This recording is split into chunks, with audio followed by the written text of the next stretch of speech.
All right. Let's start again. مرحبا جميعا يعطيكم العافية. أنا رامي أحمد, coordinator of PAMA Education. بيسرني إنه I have the pleasure إنه يكون معنا اليوم دكتور نظام الترك. He's Associate Program Director ب Internal Medicine Residency Program at University of Toledo. He's also a Program Director of the Rheumatology Fellowship Program. أهلا فيك دكتور نظام. Thank you, Rob. Also, thanks for everyone who joined us. I'm sure more people will join. So we received a number of questions in the registration form for people who registered for the lecture. I also kind of gathered a few questions from a common question that I see usually commonly in the Facebook groups. A lot of people ask me these questions. I'm sure you get these questions a lot. So in order to kind of organize things, I kind of organize the question into 4 parts. The first one is about the application, or 3 parts, let's say. The first one is about the application itself, then about the interviews process, and then later on about the ranking. And then later, we'll have general talk, any general advice, or if anyone has any more questions. So, and kind of not to kind of be back and forth for all the who just joined us. Just a few things. Make sure that you're muting your microphone. You can use the chat option at the bottom of the screen to kind of send any questions. If you feel that your question needs to be kind of you want to discuss the question directly to Dr. Nizam, just you can unmute yourself and say it. We can, once we kind of finish every part, we can stop, take more questions, then we move on. So kind of we won't have to go back and forth. All right. All right. So the first question, which is probably a lot of people they're asking, they're really wondering about, as everybody knows that this season is going to be different, and because of the COVID-19 travel restrictions, the interviews will be virtual. How does this season look like, and what are the main differences between this season and the previous ones? Thank you, Rami. First of all, I want to thank you personally, Rami, for everything you do for PAMA and doing these series of talks. So it's important to connect us, physicians here in the States, with our students in Palestine. It's important to exchange knowledge and experience. And today we'll be talking about experience. So probably 12 years ago, or maybe a little bit longer, I were in your shoes. And for this group, I was thinking of the way to get to the United States. I think it should be still the dream of everyone in this group. It's achievable, and there's nothing that can stop you from getting to this goal. The fact that you are attending this webinar, it means you are interested in applying to the match and getting into the system here to get further education. And the fact that you did very well in high school, then you joined one of our medical schools in Palestine or in any other countries, it speaks a lot about how hard worker you are and how much achievable. So I want to encourage you. I know we are in a lot of stress, and maybe the current environment, especially in the United States, is not very conductive and helpful in terms of science. But I think this is a temporary thing, and still training in the United States is the best thing that you can do for yourself and for your family. So keep this goal in your mind. Now, back to your question. If you just allow me to interrupt you, actually. First of all, thanks for the introduction. It's always a pleasure to work for PAMA. And I remember actually you interviewed me when I was doing interviews. Like that was like probably 7 years ago. So Oh. you were tough, by the way, asking me questions about my research. So Yeah. I kind of remember that pretty well. And also for all the attendees, thanks for everyone who joined. Actually, you have a good number of attendees and applicants from Jordan as well. So I like Yes. really welcome everyone. Yes. Thank you, Rami. Welcome to Toledo. If you want to come here for fellowship, I would love to have you back here. Actually, I will be interviewing at the end of the month. Yeah. Sounds good. I Sure. would be lucky to It will be a pleasure. like the person All right. like you. So back to that question about virtual interviews. Yes, most institutions will have virtual interviews, and I think this is an advantage to some extent to the foreign medical graduates, which is us, because that will decrease the expenses related to travel and interruption of your schedule. The downside of the virtual interviews is that there will be competition to the competition at the highly qualified applicants pool, which means the ones who scored very high in their USMLE Step 1 and Step 2, especially if they are US citizens or they're graduates of American medical schools, they will be receiving significantly higher number of applications, a higher number of interview requests.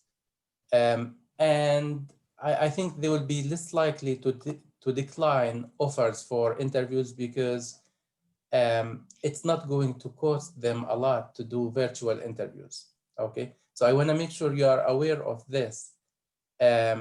Even if you are very highly qualified with USMLE scores very high, you may get less number of interviews compared to your chances last year, because programs will be focused on another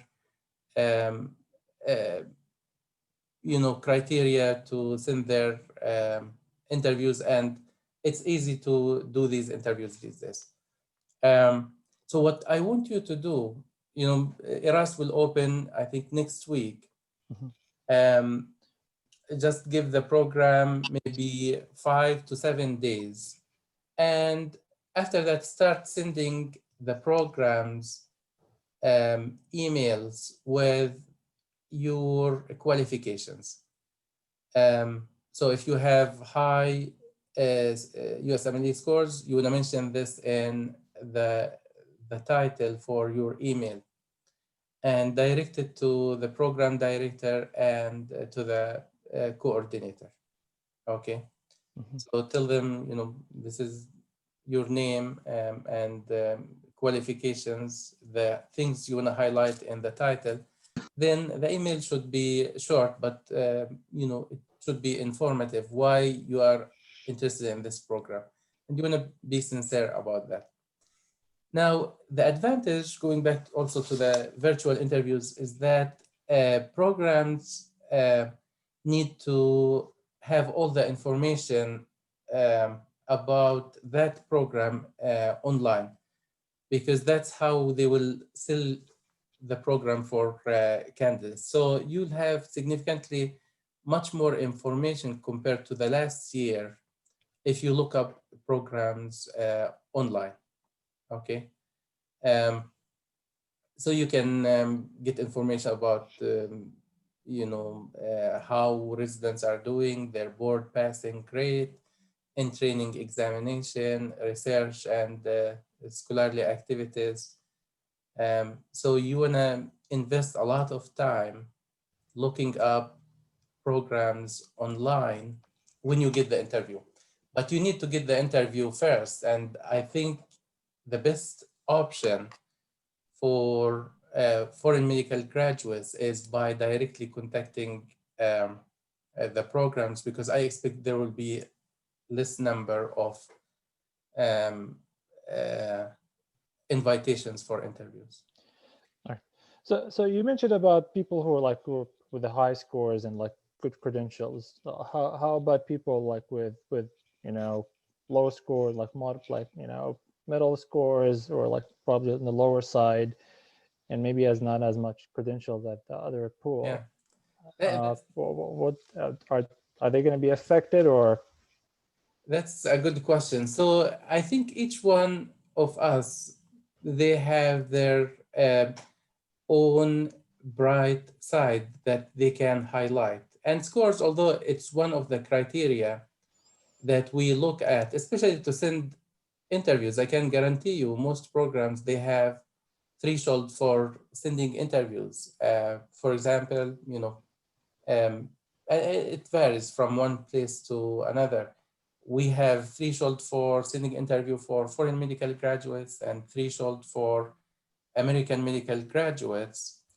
But often when we receive emails from candidates, number one, it tells you that they're interested in your program. Number two, it tells you that they have good communication skills. So we may override the score um, for the candidate and look at the information they sent us by email, and based on that invite them. And I can tell you most of the program, talking to other program directors, they do set up a specific score. It varies, again, not it depends on the program, um, but they target specific score to send the invitation, because for example, in University of Toledo, each year we receive close to 4,000 applications, and it would be insane to look at 4,000 applications. We look at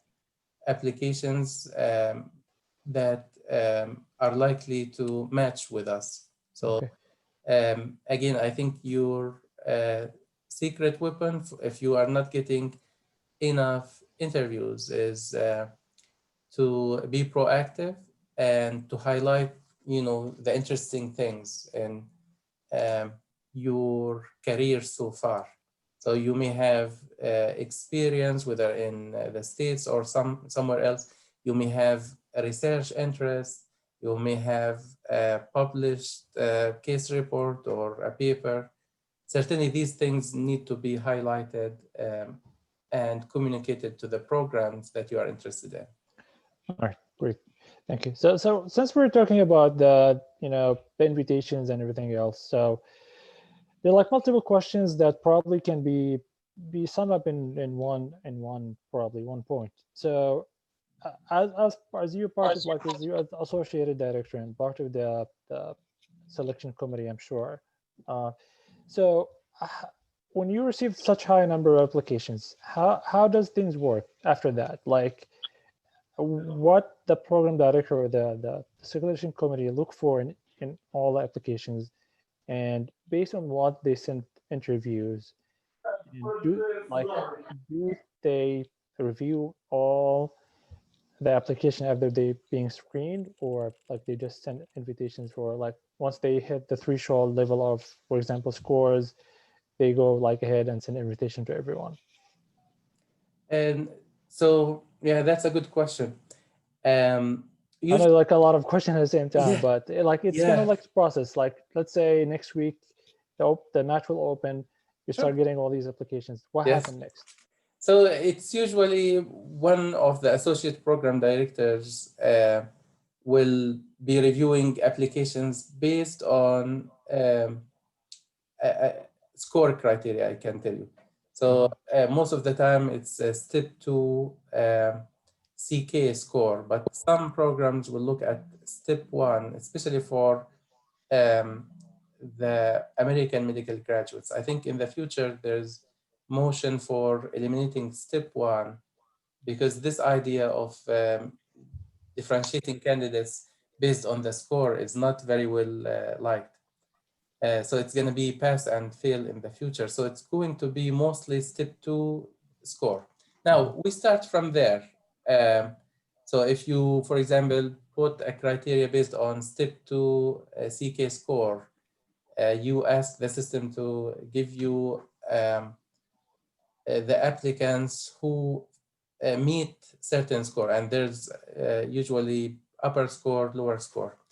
Then we review their applications. We look at if there's criminal records.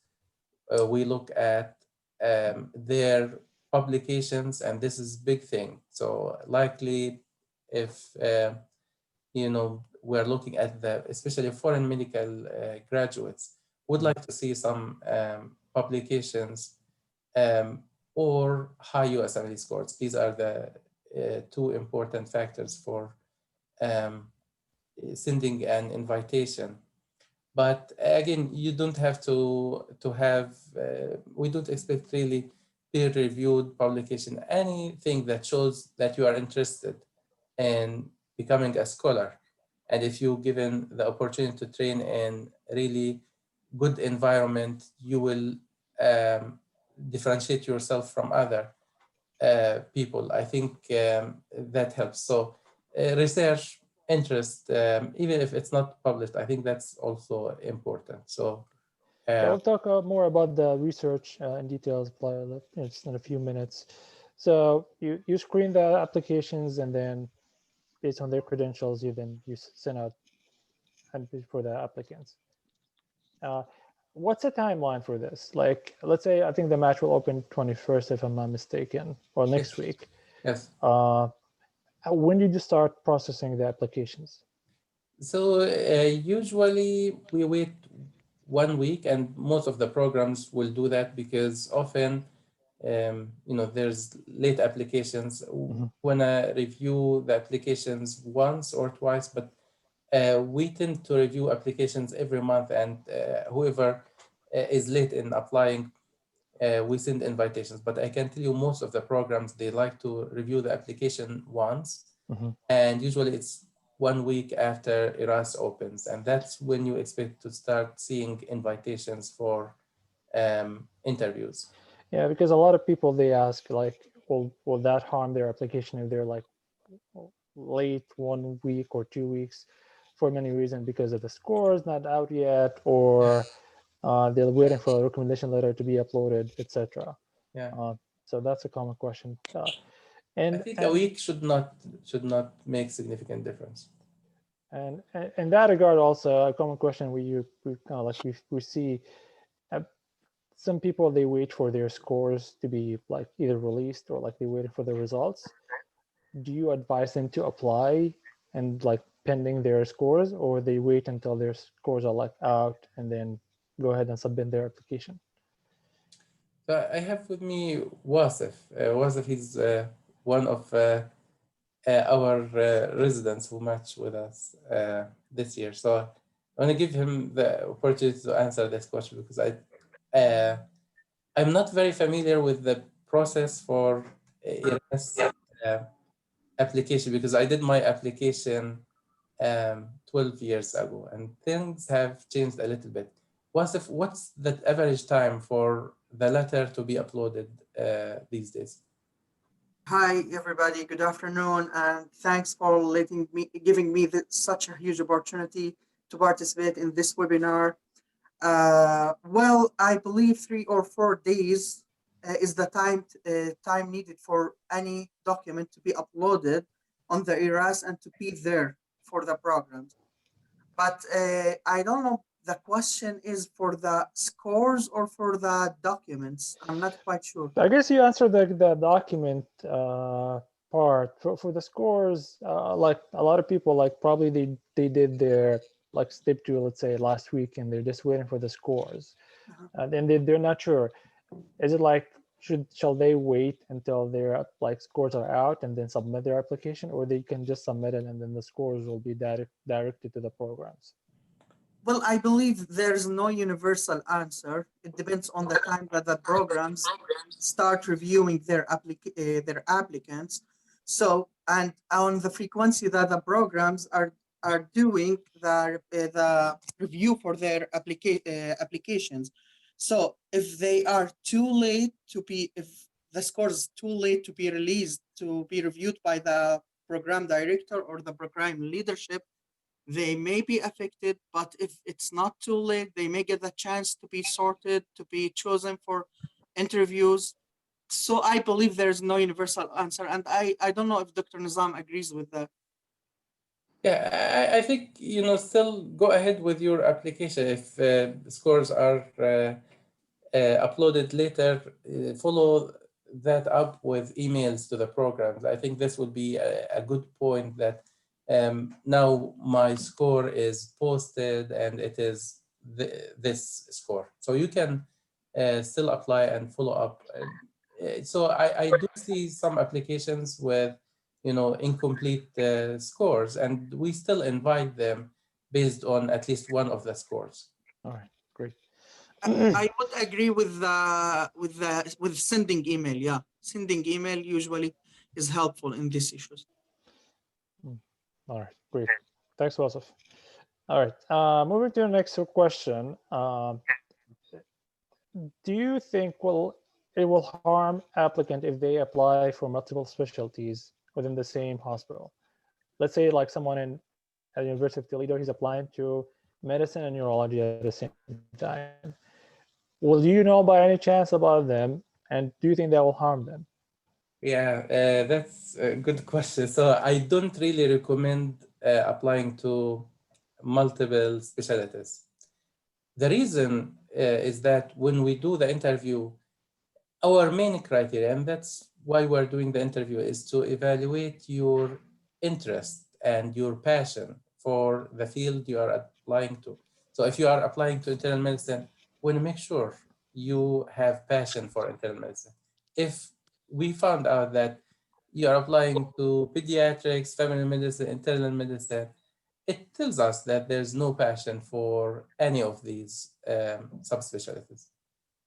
So it's not recommended to apply to multiple specialties, especially in the same institution. You can, do that different institutions, but definitely not the same institution. Okay. All right, great. So we talked about the kind of like the good credentials, but what are the negative things that if you see in an application that, okay, like not, this is like a red flag, or like it negatively affects the application? Okay, so things like bad things in the medical school, MSPE, ولا يهمك. medical school program evaluation, or MSPE. MSPE, it's called MSPE nowadays. Yes. So if there's like warnings or something significant there, this is a red flag, and I can tell you we don't see much of this. Number two is bad things in recommendation letters. So you want to make sure when you ask for recommendation letters, they should not be the average recommendation letters. They have to be outstanding recommendation letters, and to talk especially about your talents. So you don't want to ask somebody who will write you one paragraph as a recommendation letter. You need to ask somebody that is really interested in advancing your career. So they have to be passionate when they're writing your letter. So it should be a strong recommendation letter, and the word good or average should not be in the letter. They have to talk really strongly about you. Recommendation letters should be from people in your field, at least one or two letters. So if you are applying to internal medicine, at least you need one internist or two internists writing these letters, and preferably the head of the division, or the clerkship director, somebody who is leading in that field. So these are the main things, and multiple failures, especially USMLE Step 2 CS. Mhm. Multiple failures will be an issue there also. All right. Someone asked about the year of graduation. If someone is like an older graduate, do you think that's a negative thing? Um, if there is no subsequent meaningful clinical activities, that is a negative thing.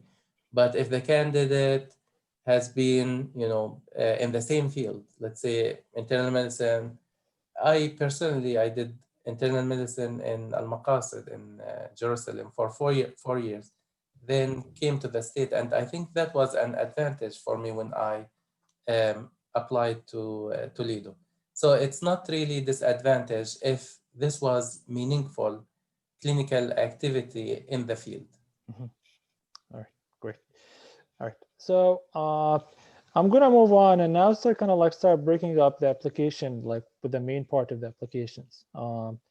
And you guys can, like, for the attendees, if anyone has any questions about that topic, just can go ahead and put in the chat.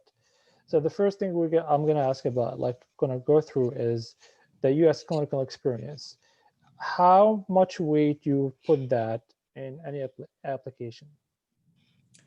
Not really much. And I can tell you this year, there will be even less emphasis on that because we know people cannot travel. Most of the observerships and volunteer experiences are limited because of the COVID-19. So this year, I don't think it matters significantly. And even before, um, it does not really have a lot of impact in our decision to rank people. Uh, Saying that, that also mean that for anyone who has not done any clinical experience in the U.S., that mean that they don't have any uh, recommendation letter from a U.S. Physician. Does also being counted in the application or no? I think we prefer that, but it's not really a major factor. Uh-huh. And especially this year, it's not going to be something to be very worried about if you did not have um, clinical experience in the United States. If your letters came from people where you are training or practicing, it should be perfectly fine. All right, great. You don't And since like pass. you don't really put a lot of impact on it, uh, there was a question about, is like any equivalent or an alternative to U.S. electives that someone can do to kind of like to uh, kind of improve his application. Like now, a lot of because of travel restrictions, a lot of universities or hospitals, they don't allow uh, international students to come in. Can they do something different to kind of like be equivalent, or well, it doesn't really matter? Um, yeah. So there are a few places where you can do like observership. Um, and I can tell you most of the medical schools and residency programs will not allow for observership or volunteer experience. Mm-hmm. Now, I recommend instead of this year, uh, even attempting to get clinical experience, to work on maybe a research project or people who are interested in research, especially things related to COVID-19. Uh, so if you can work on research, whether this research is published or not, I think it will be um, equivalent or even better compared to clinical experience this year. All right. Well, that actually leads me to the next part, which is research experience. I think you briefly mentioned earlier about what you really consider as a valuable clinical research experience, like not necessarily clinical, any research experience. So when you look for the research experience part, what do you look for? Just any research experience, or does it have to be something published or any poster? So published is preferable, but even interest in research. Um, so this actually will be a good thing to talk about when you are doing these interviews. It will be good material to show your interest in the field, your interest in the program, and new ideas you are bringing to the program. That will, make the program director and associate program director excited about your application, and that's what you want to get at the end of the day. All right. And so the next question will be is for IMDs, like probably all of us kind of like we're in the same pool at some point, how to improve the research experience, especially, in our countries, we don't really have a solid research facility or infrastructure. How would an IMD graduate do some sort of research experience there? Mm-hmm. I think there's tremendous opportunities, but these need to be really dusted off and looked at. So you can do a lot of things, and it does not require equipments or a lot of um, resources. Things like reviewing charts for people with specific conditions and maybe looking at specific question. It could be close to quality improvement project also. For example, to look at people rheumatoid arthritis on medications and monitoring for these medications to understand how often there is changes in these medications, how often lab tests are abnormal. These are quality improvement projects, for example, but they can be very valuable, and some of them might be publishable. So your goal is to publish, but even if it does not get published, just your interest in looking at something like this is something will differentiate you from other people when you are interviewing. And you can do this in the field of your interest. If you are interested in a specific subspecialty or even specialty, you can do the same. So I can tell you, just you need the idea, the right idea, and sometimes working with more senior people, ask them what question in your mind about a specific disease you have. And if you ask more, you can probably get unusual cases from these mentors, which you can write up. So it's not really difficult process, but you need the motivation and you need to push for it. And I guarantee you'll be able to do that. All right, great. I have a question is like, does a research experience for all graduates considered meaningful experience? Research experience? For all the graduates. Like someone who graduated really like a long time ago and now probably he's doing a research somewhere. Always it's an addition. Always it's a plus. Research experience, especially if it's interesting research. Yes. I guess the fear something a lot of IMDs kind of like they fall into is if they go into research, they will like take them away from the clinical practice. So they feel that I see. That kind of like that will put them away. Some program will not be interested in them because they've been, let's say, 3 or 4 years away from their medical school, or they So there. your question, Ravi, is somebody who graduated, let's say, 2010. Yeah. They have been doing only research, no clinical experience since then. This will be really difficult to overcome that. I think would like them to have maybe volunteer or shadowing or observership experience in the field. We want to make sure essentially when they join the residency program on day one, which is July 1st, they are able to function as interns. So 10 years of no clinical experience, or I would say anything more than 3 years, will be significant limiting factor to accept their applications. All right. And we also have another questions related to this. I hope I will get it right.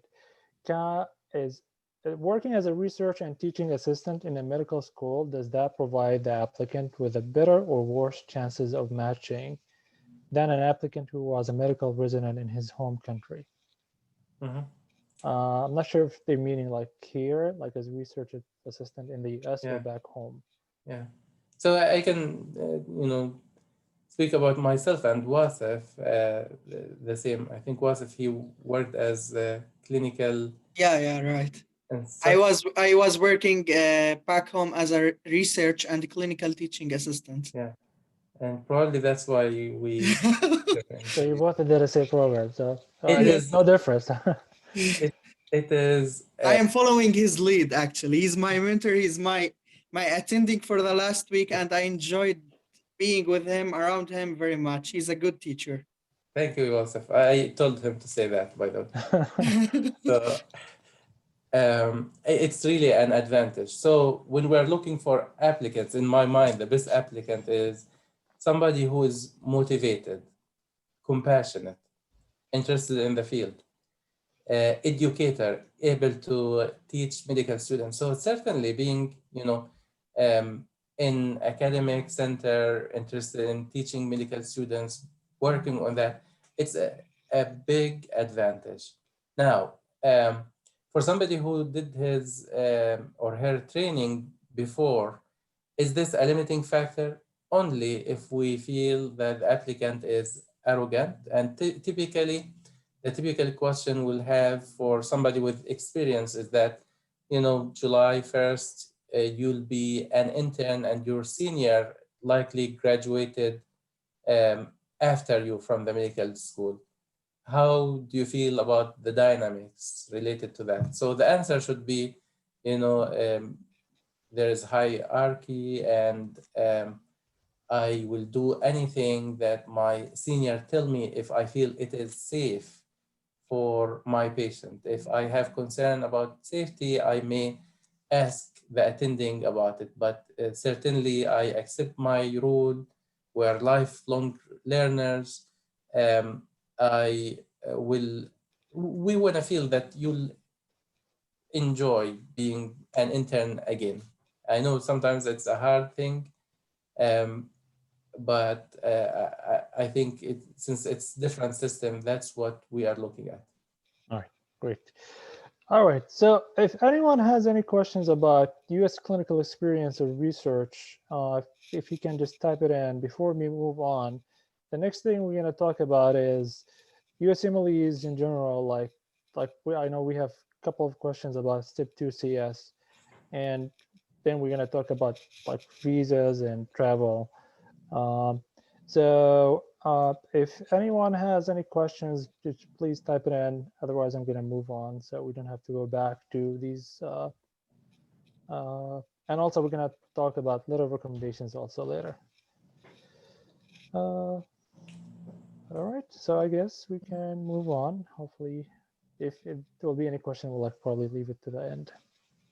All right, so talking about USMLE, the most common question these days is about Step 2 CS, which is like being waived this year, and a lot of people like they're taking the OET or the language proficiency test instead. How will that, are programs looking for Step 2 CS this year, or they're gonna just I won't say drop it, but just like leave it out of the main application points? And I see there's a post about the same question from Ahida. I think we're trying to make things easier to the applicants. So it's not going to be a big issue, the CS, compared to previous years.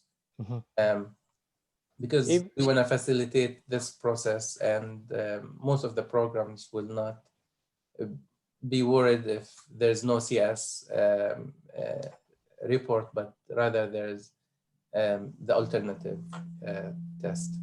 How about the people who failed the CS as a first attempt and now they have the language test being done? Will that also help them, or it's like still will show that they help them if they passed? So it will be equivalent to the CS. If they pass, I think it helps them, but it will not give them an advantage. Still, we'll think about it as 2 attempts for CS. Okay, there's a question kind of like goes around a lot. I see it a lot that there are 2 different pathways this year. I'm not sure. Are you familiar with this? Like, is this the CS pathway and the OET pathway? I'm not sure. Maybe maybe one of the applicants or like attendees can elaborate more. With like, because I see a question here is we answered the question, will they look at the CS second attempt this year? And given some applicant will apply through one of the other pathways, which is better, second attempt CS or no CS at all? I think to be able to match, you have to have CS or OAT. So although at the time of interview, it's not a requirement, but to be able to match, you need to do that. All right. And for, I think the ACFMG to be certified, you need to go through the 3 processes. Step 1, CK, step 2, CK, and CS or OAT. All right. So in summary, it looks like this year, like for people who got certified through either OET or the CS, it probably will not really affect them much. All right. Yep. So I hope that answers like the questions related to this topic.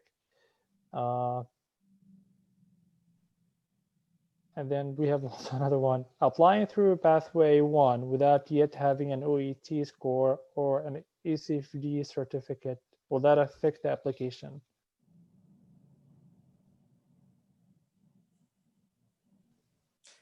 I'm not familiar with the pathway 1 and 2. I don't think I can answer this question fairly. Yeah. But again, I think most of the programs understand the limitations about the CS, and we are trying to make it easier, especially for foreign medical graduates to match, because there will be also a challenge of the visa that we might be able to talk about. Okay. All right. Okay, pathway 1, those who already licensed to practice in another country. It seems like to be very complicated this year. So, all right. So moving from step 2 CS, about the other USMLE exams, I know probably varies from year to year. What are the scores that you really consider to be good? All scores are good. It depends on programs. So for academic medical centers, let's say, for foreign medical graduates, they usually like to see scores above 240. For community residency programs, certainly less than that. I would say anything more than 220. And the score varies by year. We know that the mean changes every year, but in general, that scores are one factor, and it's the main factor, I can tell you, for sending interviews. But it's not the main factor for ranking. For ranking, programs will look at the whole application. Yeah, we'll talk about it. Yeah, if you don't mind, we can. All right. All right. How about step 3? Do you think that will be a good thing to see it on the application? Really, it's not a big deal at all. It's a requirement to do step 3 if you match within 1 year or 18 months of starting the residency. However, if somebody does not feel that they did very well step 1, step 2, and they want to still prove themselves if they can score um, significantly higher in step 3, this might be the only advantage of doing it. Otherwise, if you have decent scores in step 1, step 2, I don't think you need to do step 3. Right. And I guess the other advantage for the applicant will be to get the H1 visa. I'm not sure that will be an option this year. All right. Okay. For applicants who has like either one of the exam or probably both of them low scores, is there any way to go around this? I know you said that USMLE scores is not the most important thing to rank, but it's very important to at least get an interview. How do they get around this? So I think the best way is to strengthen your application in other areas, such as research and publications. So you want to publish anything, case reports, publish work or peer-reviewed papers or review papers. So publication will be the way to fix bad USMLE scores. Okay, great. All right. Anyone has any questions about USMLEs in general? Rami, can I go back just for are we going to talk about interviews? Yes, we're gonna go like in a few minutes. Okay, let's jump into it then. All right. So it's gonna like to so for everyone to kind of follow the timeline. Next, we're gonna talk about visas as restrictions with the COVID-19 this year. What we're gonna expect. Then we're gonna talk about briefly about letter of recommendations, and then the interviews, and then the ranking. So what are the restrictions, or like kind of what do you expect from this kind of chaos around the world for the COVID-19? Are programs still like willing to interview international graduates because of the travel restrictions and probably the visa restrictions at the same time? Yeah, so I can tell you, there is no question programs still need international medical graduates, especially foreign medical graduates, because at least every year there's 4,000 positions filled by foreign medical graduates. And if they don't take people on J visa, there will be 4,000 unfilled positions that will be carried out in the future, and there will be worsening of the shortage of physicians. So they cannot do that. There's issue about J1 visa now and H1 visa. I think there's more restriction about H1 visa. Likely, much less programs will be able to provide the H1 visa. And most of the programs will be offering J1 visa. J1 visa, there's motion for making it even more difficult, which I understand ACGFME is pushing back the Department of Homeland Security about new rules for J1 visa, where they have to renew their visa every year by leaving the country and coming back. It's really hugely inconvenient. But this is not the law at this time. I think there's motion for that, and likely it's not going to pass because there's significant resistance for it. All right. All right. And then I have a question before we go on, probably not related to visas. Does Master of Public Health affect everything on the application? Master of Public Health, MPH. Oh, MPH, oh yeah. So if somebody has MPH, we look at it really with more interest. It's a significant thing to have, especially, I tell our residents, if they are applying to competitive um, fellowships, such as gastroenterology. And I saw Yusuf was with us. Yusuf was one of our chief residents. He's doing fellowship in gastroenterology. He did MPH, and I think this is one of the factors that we consider whether in residency or fellowship applicants. All right, great. And then for a recommendation letter, I know you mentioned earlier, like it's better to have one recommendation from at least one from the specialty that you're applying to. How about, like, especially for those who did US clinical experience uh, and like an elective in pediatric or surgery, and they got a recommendation letter from a US physician or surgeon, shall they put it in the application, or because it's surgery, it may harm them? No, if it's a strong recommendation letter, it does not matter. Just we want to see at least one letter of recommendation from a person in the field you are applying to. But we totally understand, as medical students, you will rotate with people in pediatrics, gynecology, then you're interested in internal medicine. So if there are strong letters from other subspecialties or specialties, perfectly fine.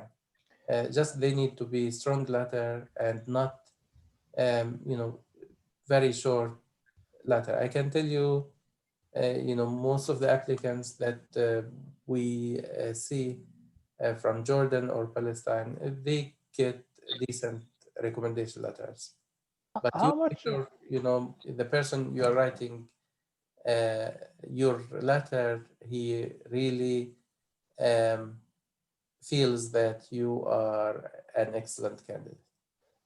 How much do you really trust the recommendation letter from our countries, like either from Jordan or Palestine? In general, recommendation letters, we look for if there's like negative things, and the signal will be in the letter by talking about the candidate as an average candidate. So, for example, I would like to write this letter of recommendation. He did a good job on, the rotation. Good job is not really the way to express excellent performance. So it should be he did an excellent job or very good job, or Okay. I ranked this candidate among the top 10% of the people I worked with. Like, the person who is writing the reference letter, I think we want to feel his or her motivation writing the letter. So we want to see that in what they are writing. Okay. All right. And the regarding the recommendation letter, we also have a question: 3 letters of recommendation from U.S. physicians versus 2 U.S. letter of recommendations and head department from your medical school. Is Rami, can you say that again? Yeah. So 3 letters of recommendation from a U.S. U.S. physicians versus 2 U.S. letter of recommendations and head department from your medical school. So we look at letters of recommendation from the head of the department as the highest recommendation letter. Now, whether the person writing your letter is US experienced or not, it does not have the same significance. I think, the higher the rank for the person, the better.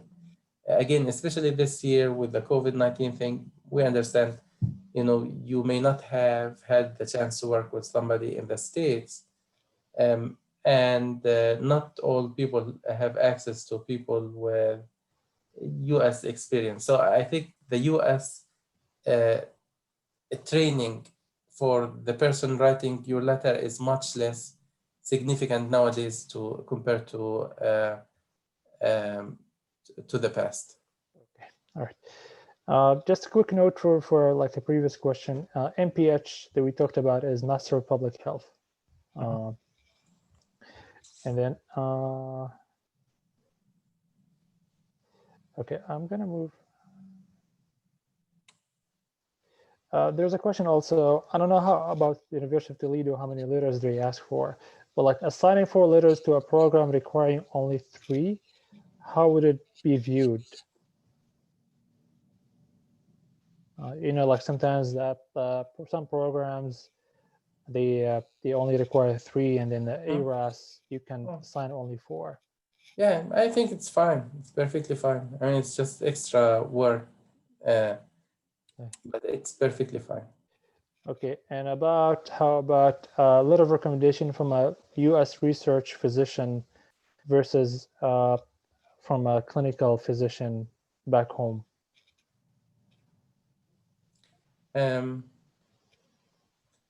I mean, if this is renowned research physician, I will take the research physician. If you know he has better reputation, and certainly the first paragraph in the letter of recommendation would like the referee, who's the person writing your letter, to talk about themselves. Like, you know, I am at this rank, I'm interested in research in this field, I published this many papers. Then how he knows you, then he can talk about your qualifications. Okay, all right.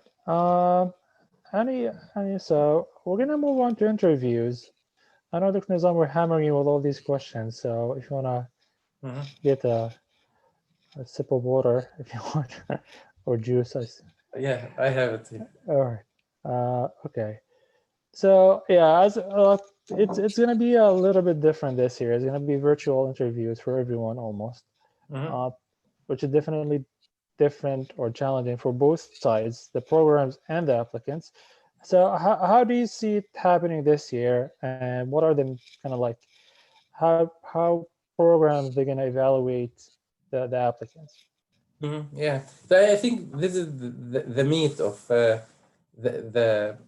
talk today. I think interviews is your opportunity to sell your application to the program, and you want to take this opportunity and do everything to succeed in this opportunity. So it's like, you know, selling things to people. You want to convince them. So this year it's going to be virtual interviews. So what we are doing today, you know, by looking at all these nice faces, it's virtual meeting.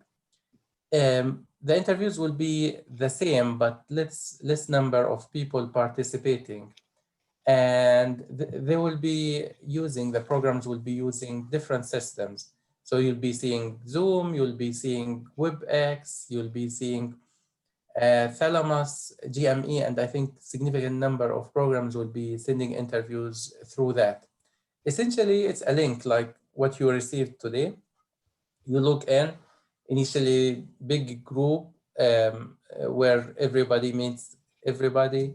And then after that, it's going to be either the candidate with one interviewer or multiple interviewers. But most of the time, it's going to be one interviewer. The programs will make it easy for you by sending different links with time you can put on your calendar. So this should be an easy process. Now, I want you to pay attention to your background and your surrounding when you are doing the interviews. So certainly you need quiet room, you need a good computer, a good microphone, the quality should be no issue, because you don't want to miss this opportunity to present yourself, okay? The background is important. You know, these are minor details, but sometimes it gets down to these details when programs decide on ranking. So it should be, very well lit room and nice background. It does not have to be really too fancy. Um, and dress professionally. So as if you are doing interview in person. So for men, necktie and suit. Um, it does not matter if you have your shorts on, as long as the top looks really good. Um, I want you to be engaged. So, for example, the camera is here, and look at the screen and the camera as if you are talking to the person in front of you. Sometimes programs can pick on behavior of candidates by their lack of interest, whether you know by not having eye contact or having unusual body language. Okay, um, so you want to be engaged. You want to be in the center of the screen and talk to the screen or to the person in front of you. And you can use, body language, like you can use your hands. Show them that you are energetic and full of excitement about this opportunity for interview, and their program. So these are minor things, but it counts and it's important. Okay, I would say again, engage when you are interviewing.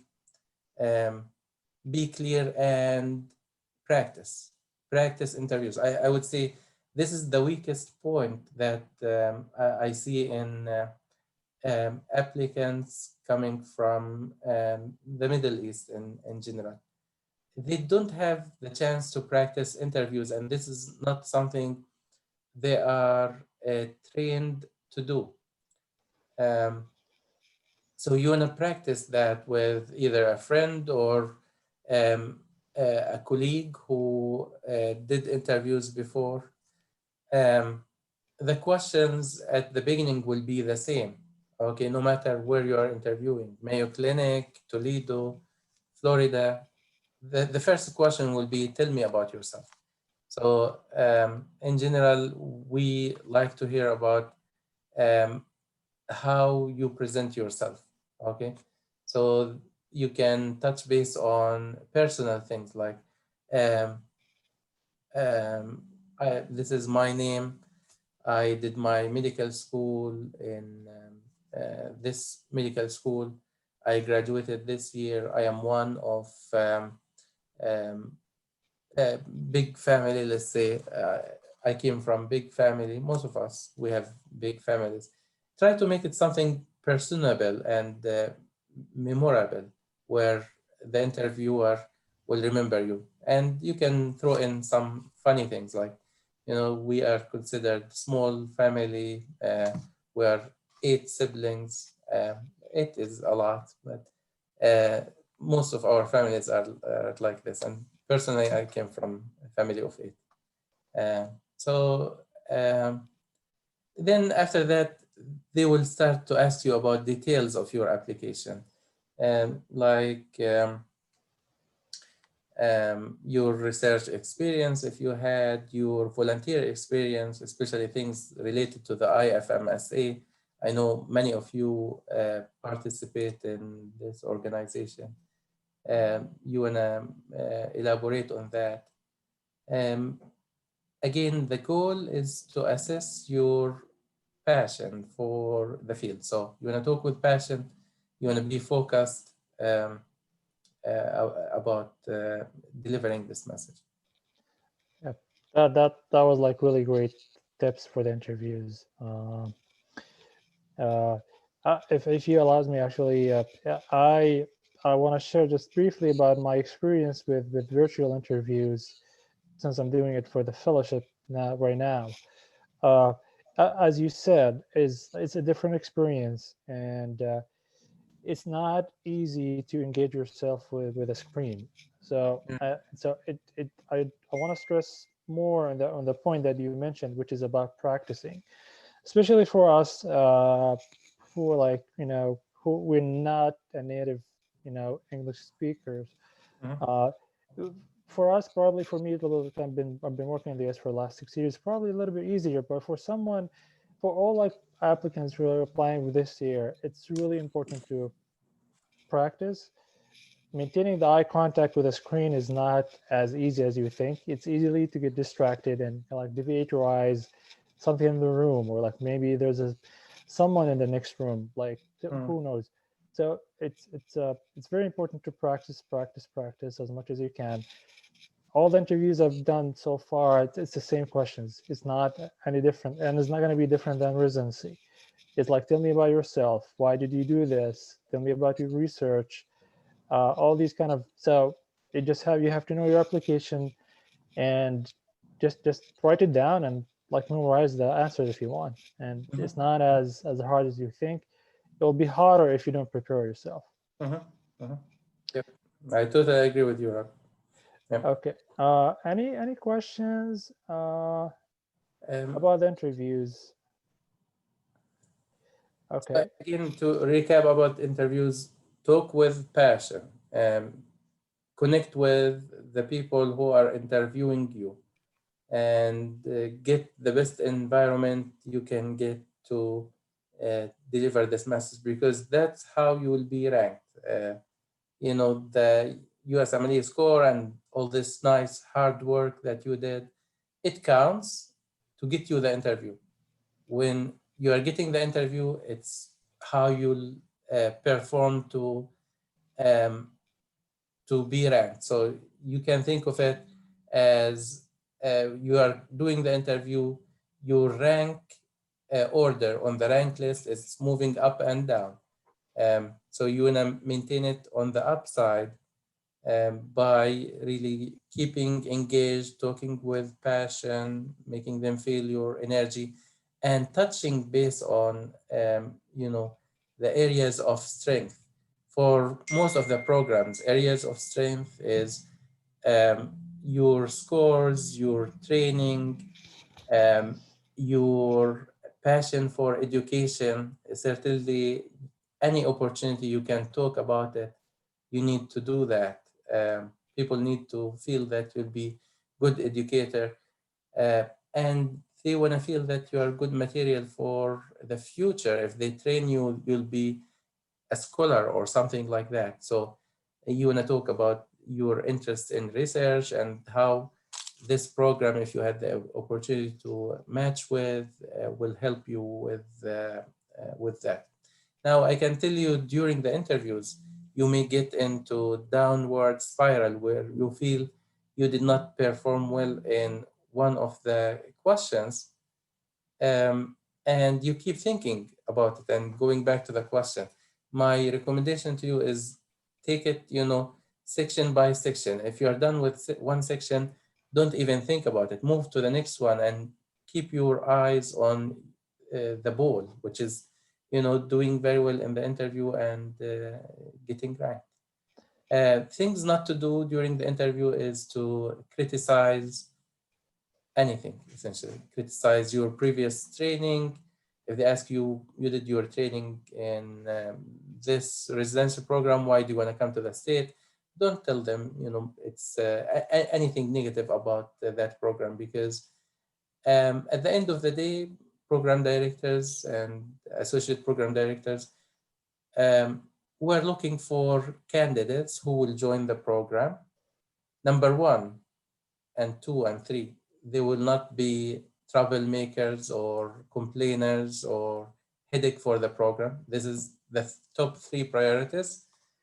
And also, other very important things is that they have the material to be scholars or to be somebody very valuable in the program, and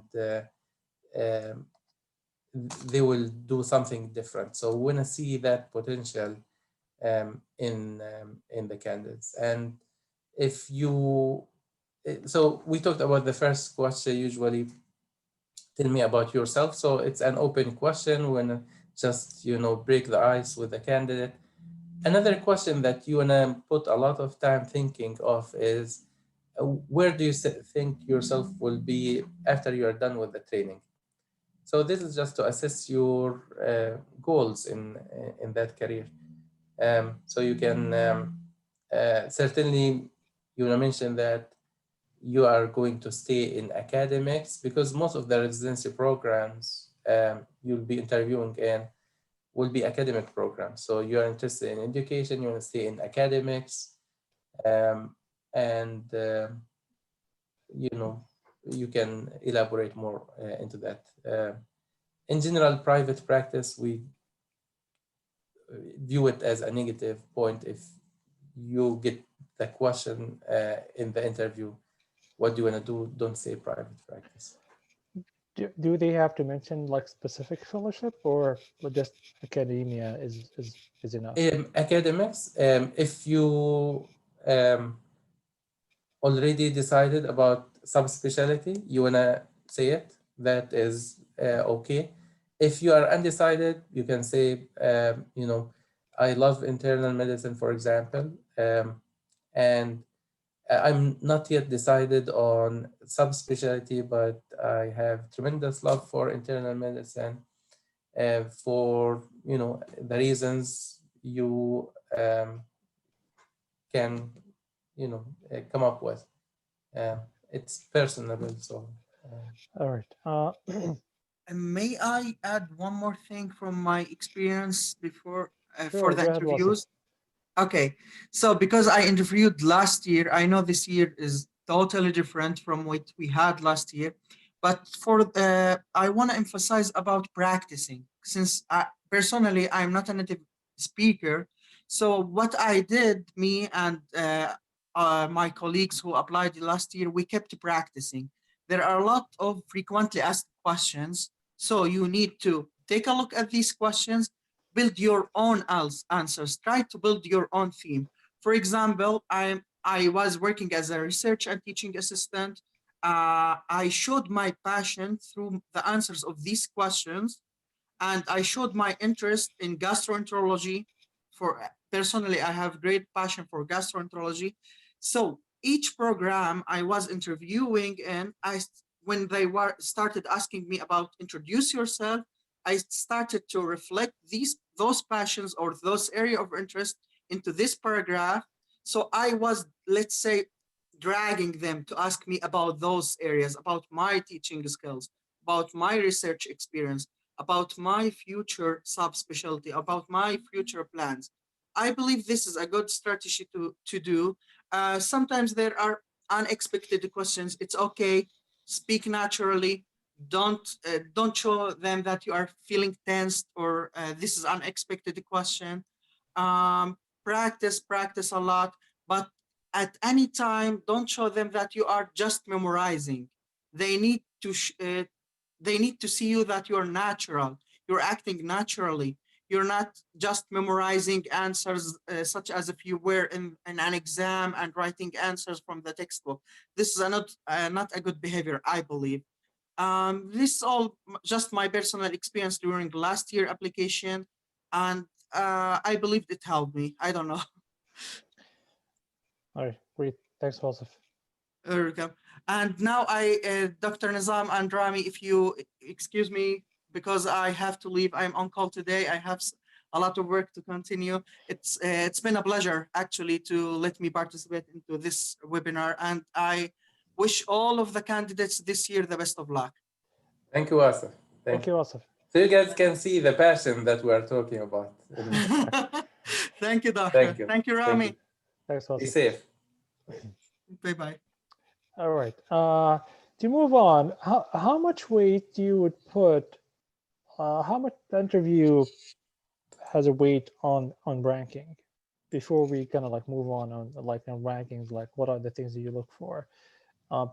Like I know like there's like a lot of talk that many programs they rank some applicants even before interviewing, and based on their interview experience, they can like go up and down. Is that correct? That's unusual. I would say the main factor for ranking is performance in the interview.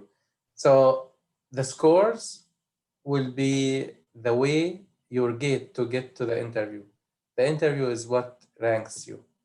And I can tell you your performance, at least 60% of, how we decide, or it factors in 60% of where you will end up on the ranked list, at least.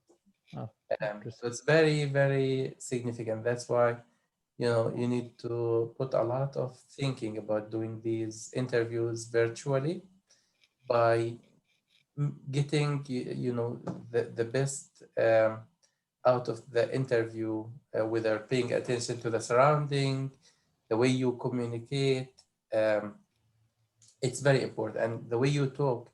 So practice talking. I remember, when I was about to do my interviews, I practiced with one of my colleagues, and we asked questions. Tell me about yourself. Where do you want to be in 10 years? Why internal medicine or why pediatrics? Depends on what you are applying. And just, practice talking about it. Be natural. The fact that already you are applying to the match, it tells me that you have passion and you want to advance your career. Just you need to deliver it. It's very important. Some people miss the opportunity to deliver, and they don't understand the goal of the interviews. The goal of interview is, again, to evaluate your passion for the specialty you want to talk about. Okay, great. And evaluating the applicants will be the same, either virtual versus like face to face. Will that be different than previous years? Will be No, you will be able to evaluate someone based on yeah, their virtual interview. it will be the same because all candidates will be virtual. Even for us, the University of Toledo medical students, they will be virtual. There's no in-person interviews. So previously, we would maybe pick a couple of candidates and exclude them based on their personal interaction with coordinators or with their colleagues. Okay, if they are, for example, loud, disruptive, and not very professional, it's not common. Now, this may happen in the virtual interviews if you are, for example, not engaged, not keeping, the eye contact. This is one thing. The other thing is communication with the coordinator. So when you get the email that you have interview, reply and have good communication, with the coordinator. Be thankful to the programs which sent you the interview, and I trust most of you will communicate on timely manner with the programs. All right, great. So we talked There's a about question. interviews. I hope. Yeah, go ahead. There's a question I would like to answer. Personal statement. I know. I think we would like to see personal statement, and the goal of the personal statement should be, talking about why you want to be in that field. Let's say internal medicine. Why do you want to become internist? So pick up a case that decided that make you decide that you want to take this specialty, for example, and describe that case and how it changed your mind about going into that specialty. But it does not carry a lot of weight. We know that most of the candidates send their personal statements for editing, and it's acceptable thing, and you should be doing it just to make sure it reads nicely. But if you have somebody expert in English language, they can do it for you. You don't have to send it to private companies to do it. It does not have a lot of weight, but we typically pick a question based on the personal statement, and that's based on what you are telling us. Thank you, Rami. Okay. All right. Now, there's like a couple of questions, like kind of either related to previous topics, and I will leave it to the end. It's like so we can move on, and then we can go back. Now we can like we talked about the application, we talked about the interviews. I know you briefly mentioned about ranking. So based on what you rank any applicants? So typically there are scorecards in the program, and in our scorecard ranges from 0 to 50. So the USMLE scores may contribute up to 15. And if there is interest or potential for research or interest or potential in academic and educations, medical education, then these are factors. They might be up to 6 points each. So I can tell you most of the programs, they have scorecards. The scoring and how much they rely on USMLE, it varies, but it's one of the factors. It's not the main factor. The main factor is, I think, communication, ability to engage, and potential for becoming an educator or a researcher. All right. Good. So it's good to know these information, kind of like from one who's in a program. You know, I've never knew this kind of actually. Okay. All right. I'm gonna go back and answer some of the questions. There's Abid. He wants to ask you questions about primary care. I don't know exactly what was the question. If he Hello, wants to everyone. talk Hi, Abid. directly. Can everyone Hi, hear me? Abid. Yes. Yeah. So my name is Abid Jabir. I am born and raised in Jerusalem. Also, really quickly, I just want to thank you, Dr. Ahmad, and the entire PAMA board, and specifically Dr. Nezam. Thank you so much for this valuable insight you're providing us. My question to you is, how do you view a candidate who's interested in primary care and internal medicine? Like, you know. Yeah, thank you, Abid. This is really good question. Now, some programs will have different track, which is the primary care track, and we in University of Toledo do have that. When an institution decides to start a primary care track, it means they feel there's a shortage in primary care, and this is something important to the institution and to the community around. It will be much easier to match in primary care track compared to categorical track. So if you have a slightly lower USMLE score, I do recommend to apply to a primary care track. There's better chance for matching. At the end of the day, you'll be an internist, and even if you decided to go for fellowship after that, you still can do that. Just it's different track with more emphasis on primary care. If you are applying to the primary care, express your commitment to the primary care track, and express your commitment to the community to function as a primary care physician after you are done with your training. Okay. Thank you very much. This is important. There's SACAM track. It's not for you guys. It's for Saudi Cultural Mission. So don't apply for it. Apply to categorical in internal medicine, for example, if we're talking about internal medicine, and apply to primary care. Prelim does not help much unless you are interested in different specialties like radiology, dermatology. So for people applying to internal medicine, use categorical and primary care. Thank you. All right. Okay. Thanks, Abed. This is a nice way, Abed, when, I want to pick on Abed a little bit. I think the way he's facing the camera, he's smiling, engaging, background with nice lights. This is really good. And when he started talking, he mentioned, I'm coming from Jerusalem. And so if somebody asks you, tell me about yourself, this is how you want to start talking. Okay. Thank you. So you did very well in this short interview of it. I appreciate it. All right. All right.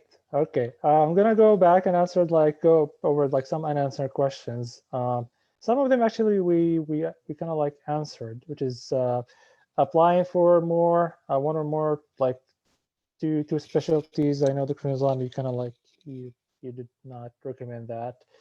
How much step 3 has a weight on the ranking? Not much. Not much. Unless you score very, very high, but overall, it does not really. I want you to focus on the interview and other activities that may improve your rank, which is research, publications, if possible. Don't worry about step 3. All right, and for someone who has his OET exam still not done yet, and shall he choose an interview on a later date until it's out, or probably you said it won't really matter this year much? But I guess he should be certified to get Yes. to apply to begin with. I think Abed, you. Let me kind of rephrase his question in his words. So in this case, so still have their OET exam ahead. If I get an interview, should I be possible choose a date for the interview after my results is out? I think you can still do the interview. Now, when we do the ranking, we will make sure everybody is ECFMG certified. So if you did not pass the OET or your application is not complete, you'll not be ranked. But go ahead and schedule, the interviews, and it might be an advantage because you can use it as follow-up on to the program that, I did my OET and I passed. Okay. So still go ahead and take the opportunity to interview. Don't delay it. But if you have options, if they give you multiple options within 2 months, you can pick an option later. All right. And then I hope I get this question right. Is it possible that a candidate is excluded given high scores relative to the current residence score? I'm not sure exactly. Yeah, I understand this question. So programs, we have limited number of interview spots, and we don't want to interview people that are not interested in us. Okay, so if somebody who is very highly qualified, let's say USMLE score 270, sometimes programs will think, he has better chance in other programs. He may not necessarily be interested in coming to our program, so they will not send an interview. So if you are one of these candidates, please send emails to the programs. I can tell you at least, 100% of the programs that you contact them by email, they will look at your email and look at the information that you are providing to them. Okay, we don't delete emails without looking at them. And at least 20 to 30% of the time we'll say, okay, I missed this candidate because we have big pool of applicants. Forward the email to the coordinator, invite this candidate. Okay, so I can tell you, if you are 260s, 270s, did not get much interview, all what you have to do is to send emails to the program directors talking about your qualification.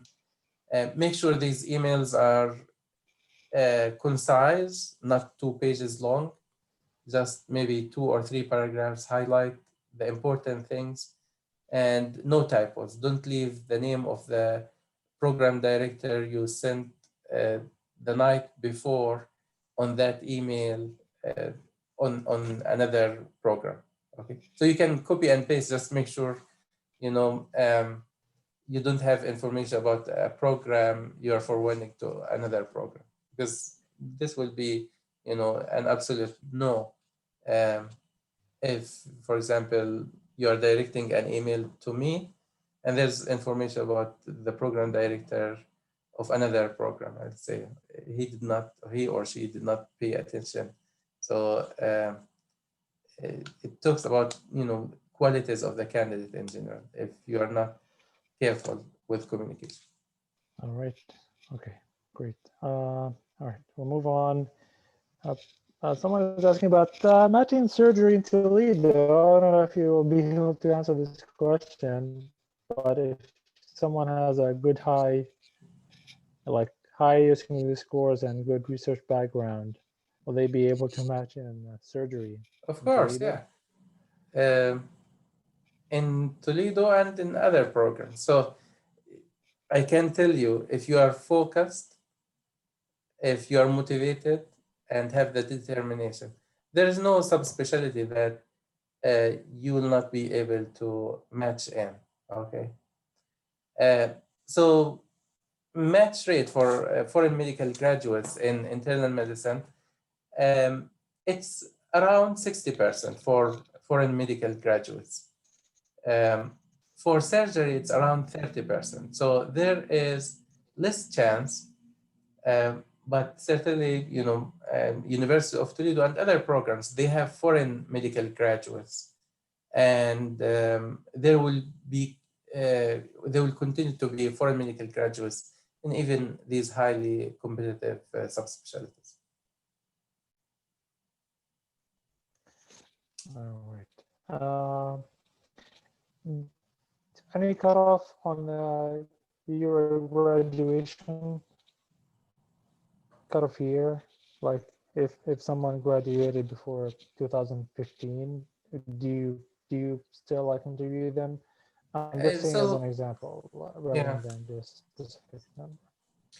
If people have been in the same field, it's not really, we don't use cut-offs, although I think our website, we indicated that within 8 years or something like that. But I think the main thing is continuity of activities in the same field. If we're talking about internal medicine, if you have been practicing internist for 4 years, you graduated 8 years ago, did residency for 4 years, you have been practicing for 4 years, I think that's fine. It's not really a big issue. And certainly over the years, we have seen and we have matched with people who are not fresh graduates. Just we want to make sure there's meaningful clinical activities again in the last or since the last training you had. All right. This is a question. If someone has one good score and one bad score, like let's say in the 220s and then the 250s, how would you look at it on the interview or on the application? So I think this is an opportunity to convert weakness point to a strength point.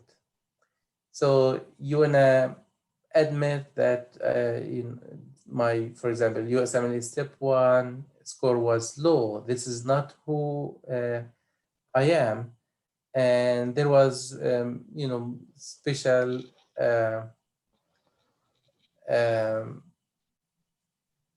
event that led to this low score, or what's your explanation for the low score? You wanna explain that the higher score reflects more what you are and how did you work to get to the higher score. Okay, so always, admit if there's something that interviewers are not very happy with in your application, um, and don't deny it clearly, and present the evidence or tell them how did you work to improve on. So in general, program directors like to help candidates. We try to make it easier. We look at the bright side. So we look at the higher score, and likely that reflects the quality of the candidate rather than the lower score. All right.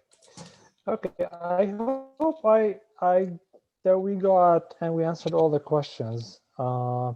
In the last kind of like probably last two questions, the first one is, what are your advice in general for applicants from Palestine and also from Jordan? What would you advise them? And then how would they navigate through this match season? So, I think I advise them to keep their eyes on the target. It's really worth to try to explore the path to the United States for training. Okay, and this will be, again, the best thing you'll do for yourself and for your family. Keep your eyes on the goal and stay motivated. Keep working on getting to this goal. So don't be upset if you did not match this year. Apply again.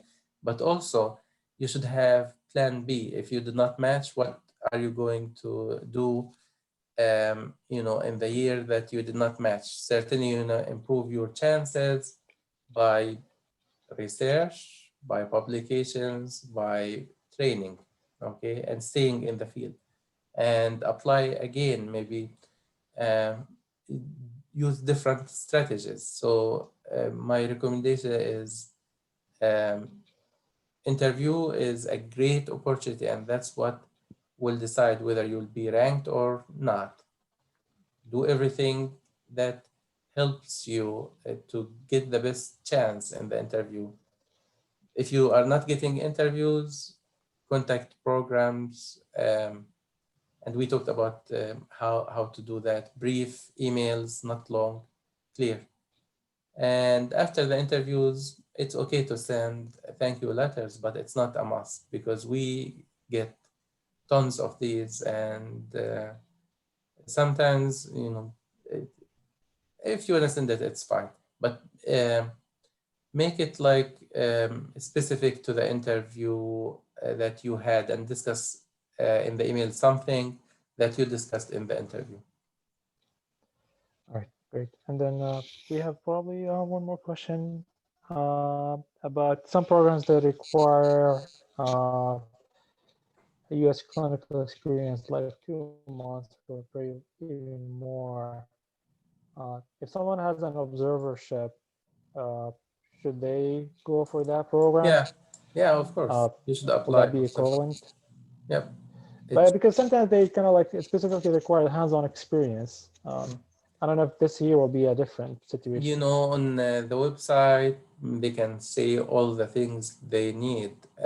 When they send the interview, I guarantee you they did not have the chance to look at US clinical experience, because this is something you will mention it in your personal statement or in the letters of recommendation. When you interview with them, I don't think it matters really. So maybe some programs are using it to deter some candidates from applying to them if they don't have the clinical experience, but it's not really a factor. So go ahead and apply, and likely your chances will be the same whether this is observership or clinical experience. So, I think observership, it's perfectly fine. it is not necessarily different from hands-on experience. I think, the reason they ask for clinical experience just to make sure you understand the system, that there's, how the system functions. Sometimes they will ask you specific terms like what does Medicare, Medicaid mean, just to get better understanding about the healthcare system. You need to explore these terms. Great. Does anyone have any other questions? Either in the chat, you can go directly. I prefer through the chat because, like, so there will be no overlap between any two of you. If not, I hope we answered all the questions. I'll just give it a minute or so. Meanwhile, I would like to thank everyone who attended this lecture. I think it's a really very valuable lecture. I wish we had similar thing when I applied like 6 years ago. And just to share with the attendees about my experience is like my process or my journey through the match was not the easiest. But as Dr. Nizam said, I was like, what kind of brought me in here is like just being focused. I had a goal. I wanted to be here. I worked on myself. I had some weaknesses on my application. Overlap that with extracurricular work, research, and having good connection with many people. That will take you to your goal for sure. I guess we don't have any more questions. I would like really thank Dr. Nizam for his valuable information, for his time and effort. And we really, as a Palestinian, Jordanians, Arabs, we're like really proud to have someone in your position. And not only that, you're also like trying to help everyone here. So really thank you for that. Thank you very much. Thank you, everybody. And again, keep your eyes on the goal and go and get it. All right. Thank you. Great. Thanks, everyone. Have a good rest of your day. Hopefully, everyone will match. We'll hear good news from you. Thank you.